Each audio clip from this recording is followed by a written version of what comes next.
Social media use, it's on the rise from Instagram and TikTok to LinkedIn and WhatsApp. For the majority of us, it's a part of our daily routines, and like it or not, it can affect our behaviors, attitudes, and personalities.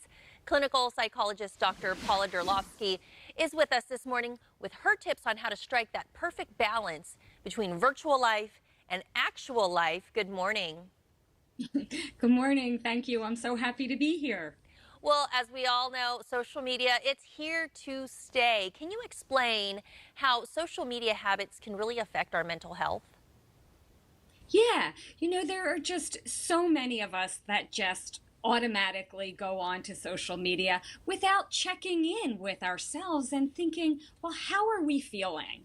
And that's a really key question to begin to ask yourself, because how you're feeling offline is going to affect how you feel online. So it's really important to do a check-in. And if on that day you're feeling more, fragile, or you're dealing with a personal problem within your relationship or a work issue, that's probably not the time to check in. And what you want to do is to step away and to really see that as a form of self-care and a form of self-love. So stepping away from social media is not a personal failure. Okay, that's good. And you say that we can all have different responses and we should know our attachment style to devices, technology, and social media. Can you explain that? Yeah, absolutely. Well, our attachment style is the ways in which we relate to people that are close to us, to our partners, to our children, to our friends, to our parents. So if you have a secure attachment style, you are most likely going to be very trusting and will probably use social media as a way to boost your relationships. Anxiously attached people, this is much more complicated, and their relationships are more complex because they often look to others to validate themselves. So social media becomes a very, slippery slope. And then the avoidant attached person really minimizes the need to have people in their lives, and they tend to use social media in a passive way, scrolling through. And the research points to that ending up with us not feeling great. Yeah, I can definitely see that. We see So so many images on social media, and it does kind of affect us in different ways. What about those boundaries? What kind of boundaries should be put in place so we can have a healthy relationship? yeah. Well, obviously, the first boundary is to physically put your phone away. And I know that that sounds very easy, but for many people, it's really hard to do.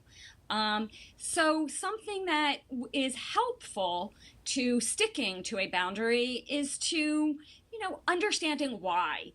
Do I have to put my phone away because when it's in the same room, I don't get my work done. And when I don't get what I have to get done, then I feel shame or guilt or depressed.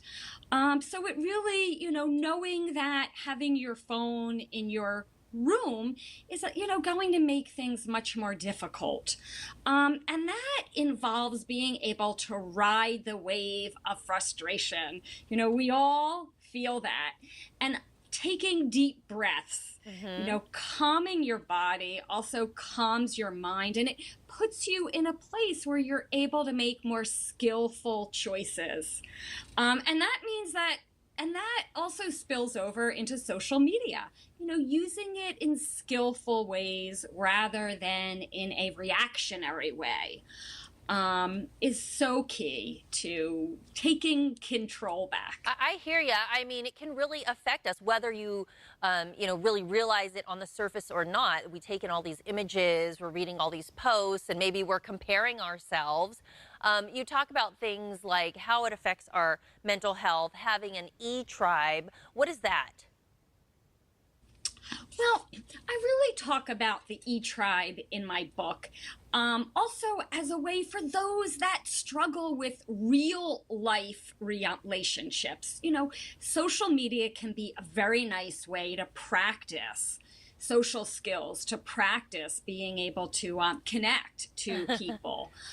We all need to be a part of something greater than ourselves, whether it's family, whether it's community, your church, synagogue, that's something that we're wired to need. And that's a very healthy drive. But not everybody is comfortable doing that in real life. Right. So, So we can do that online as well. Having this E-Tribe sounds like it's really important to strike that balance between the virtual life and your real life. Dr. Durlofsky, we're out of time, but I'm going to tell everybody you can learn more about her book and some of her strategies. Her book is called Logged In and Stressed Out. You can go to drpauladurlofsky.com.